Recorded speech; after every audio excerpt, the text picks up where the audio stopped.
자, 오늘 제가 들려드릴 이야기는요. 바로 박민규 작가의 소설 산미 슈퍼스타즈의 마지막 팬클럽입니다. 이 책 정말 재밌어요. 우리가 흔히 말하는 성공 있잖아요. 거기에 대해서 아주 유쾌하면서도 어딘가 뼈 있는 질문을 툭 던지는 그런 작품이거든요. 혹시 여러분, 한국 야구 역사상 가장 많이 진 팀이 어딘지 아세요? 정말 압도적으로 많이 진 팀이요. 바로 산미 슈퍼스타즈입니다.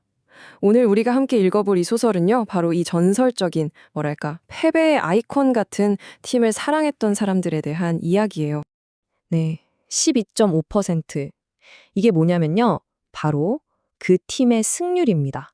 1할 2푼 5리. 와, 정말 처참하죠? 이 믿기지 않는 패배의 기록이 바로 이 소설이 하고 싶은 이야기의 출발점이 되는 거예요. 얼마나 많이 졌는지 이제 좀 감이 오시죠? 보세요. 이겨야 한다고 말하는 세상에서 이 책은 아주 대담하게 이렇게 말합니다. 저도 괜찮아. 라고요. 이 문장 하나가 이 소설의 모든 걸 담고 있는 것 같아요. 우리 모두 끊임없이 이겨야 한다, 최고가 되어야 한다, 이런 압박 속에서 살잖아요. 그런데 이 소설은 완전 정반대의 이야기를 하는 거죠. 어떻게 이렇게 발칙하면서도 따뜻한 메시지가 나올 수 있었을까요? 자, 그럼 먼저 주인공의 이야기 속으로 한번 들어가 볼게요. 아마 이 주인공의 삶을 따라가다 보면 이거 내 얘긴데? 하고 공감하는 분들 꽤 많으실 거예요. 왜냐하면 성공을 향한 아주 전형적인 길을 그대로 따라가거든요. 주인공의 인생을 한번 쭉 훑어볼까요? 1980년대 맨날 지기만 하던 산미 슈퍼스타즈를 응원하던 소년이 있었어요. 이 소년이 커서 90년대에는 모두가 부러워하는 대기업에 입사하고 결혼도 합니다. 그야말로 완벽한 인류의 삶을 향해서 정말 앞만 보고 달리는 거죠. 근데 참 아이러니하지 않아요? 어릴 땐 패배하는 팀을 응원했지만 정작 자기 인생에선 단 한 번의 패배도 용납할 수 없었던 거예요. 하지만 아시다시피 1997년 IMF 외환위기가 터지면서 그가 힘들게 쌓아 올렸던 모든 게 한순간에 와르르 무너져 내립니다. 결국 직장도 가정도 모든 걸 잃게 된 주인공은 깊은 절망에 빠져요. 그리고 문득 이런 생각을 하죠. 어째서 내 인생은 어린 시절 내가 응원했던 그 산미 슈퍼스타즈처럼 계속 지기만 하는 걸까? 하고요. 이제 정말 모든 게 끝났구나 라고 생각한 바로 그 순간이었어요. 이야기가 정말 상상도 못한 방향으로 확 틀어집니다. 산미 슈퍼스타즈의 마지막 팬클럽이라는 이름부터 좀 이상한 모임이 나타나거든요. 그리고 이 사람들은 주인공에게 제안합니다. 우리 이제까지와는 전혀 다른 규칙으로 한번 살아보지 않겠냐고요. 자, 이 표를 보시면 소설의 핵심이 한눈에 들어올 거예요. 왼쪽이 우리가 사는 세상의 규칙이죠. 치열하게 살아라, 무조건 이겨라, 성공이 전부다, 뭐 이런 것들이요. 그런데 오른쪽 팬클럽의 규칙을 좀 보세요. 완전 반대죠. 치열하게 살지 말 것, 이기는 야구를 하지 말 것, 그리고 산미의 정신을 계승할 것. 이게 핵심이에요. 세상이 만들어 놓은 성공이라는 게임에서 나 스스로 그냥 빠져나오겠다고 아니, 근데 산미의 정신이라는 게 대체 뭘까요? 그냥 지는 걸 좋아하자는 걸까요? 에이, 그건 아니고요. 공이 오면 피하고 굳이 안타를 치려고 애쓰지 않고 이건 말이죠. 단순히 포기하는 게 아니에요.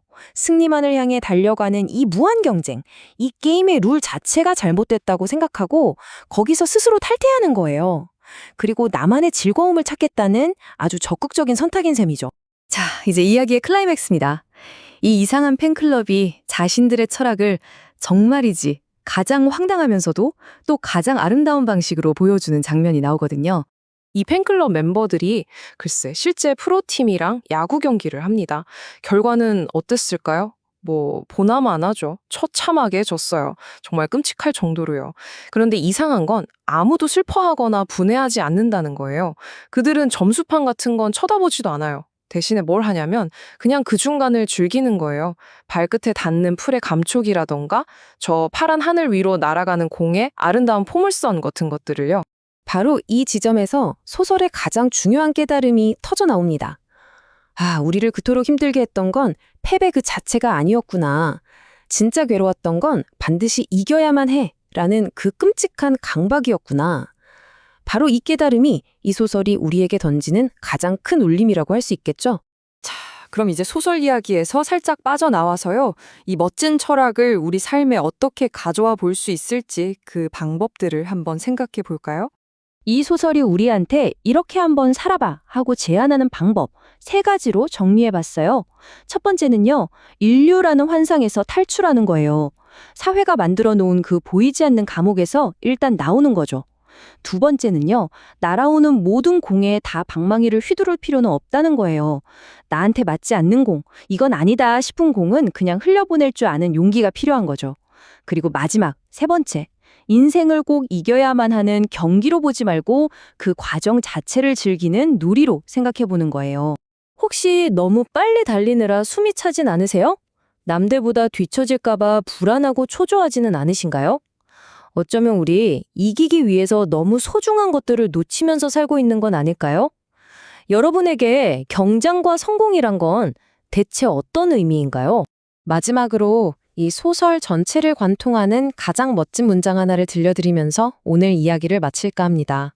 인생은 이기기 위해 태어난 것이 아니라 살기 위해 태어난 것이다. 오늘 이 한마디가 여러분의 마음에 작은 쉼표가 되었으면 좋겠네요. 괜찮아요. 가끔은 저도. 우리는 이미 충분히 멋진 인생이라는 놀이를 하고 있으니까요.